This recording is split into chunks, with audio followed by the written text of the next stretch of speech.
I know I'm much more lenient than my parents were. Pool to just drown herself at the birthday party. I saw that and I had just been ugly. I cook a lot. I don't mind telling you that I am excellent. She made him smoke the entire pack right there in front of her. And from that day forward, he was addicted to nicotine.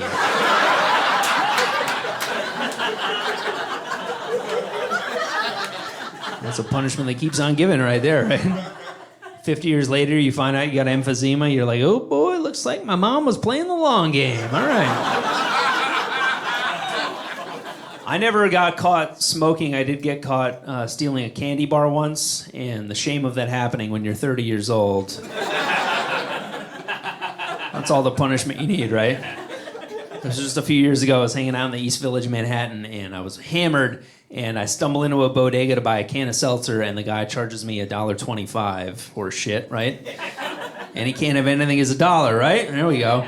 So I'm like, I'm gonna pay for it, but I'm gonna even the score when he turns his back. So the second he turns around, I'm double vision drunk. I grab a king-size Snickers bar and try to slip it into the breast pocket that isn't there. So there I am just swaying back and forth, just rubbing a candy bar over my tit.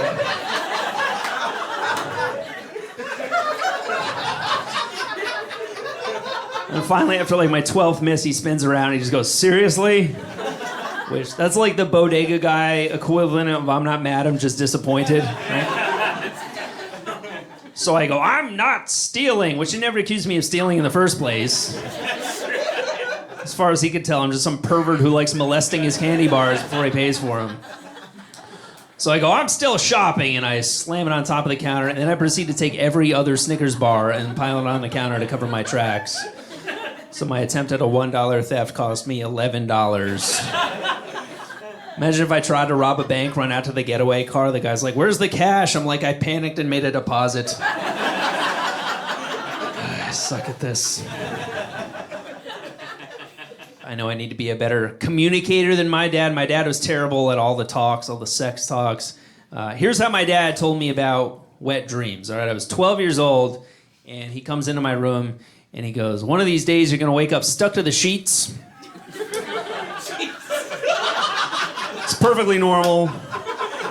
I gotta go to work. And he just walked out of the room.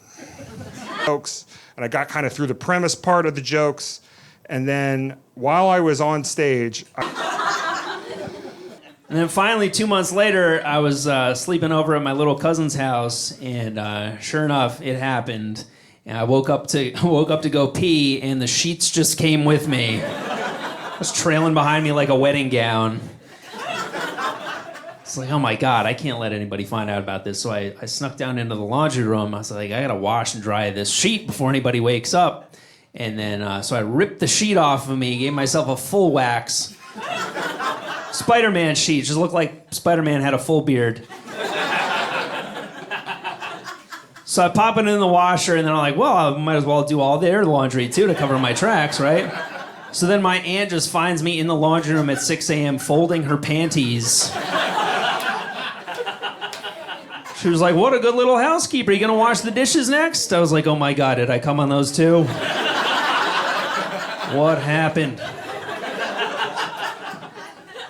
I knew one kid in 7th grade, he had a wet dream at a friend's house, and instead of cleaning it up, he panicked and he just made himself throw up on his mess. And, you know, since it was the morning, he had kind of an empty stomach, so, like, the other kid's mom just had to discover a little bit of pizza bagel on top of a significant amount of ejaculate. And then just try to piece all that together. I like to think she called the other kid's mom and was like, oh, looks like your son tried to blow my son, and apparently he didn't quite agree with him. It's perfectly normal. I gotta go to work.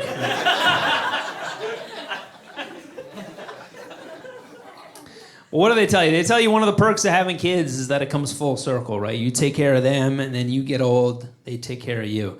Here's the problem with that. People are living longer and longer, right? So it's like, what if I live to be 120? Now I got a fucking 90-year-old taking care of me? That sounds terrible, right? I can't remember my name and he can't either. All the soup's in my lap by the time the spoon reaches my mouth. We're out taking a stroll. I soil myself. I'm like, uh-oh. He's like, oh. And it was, Come on. That's not good.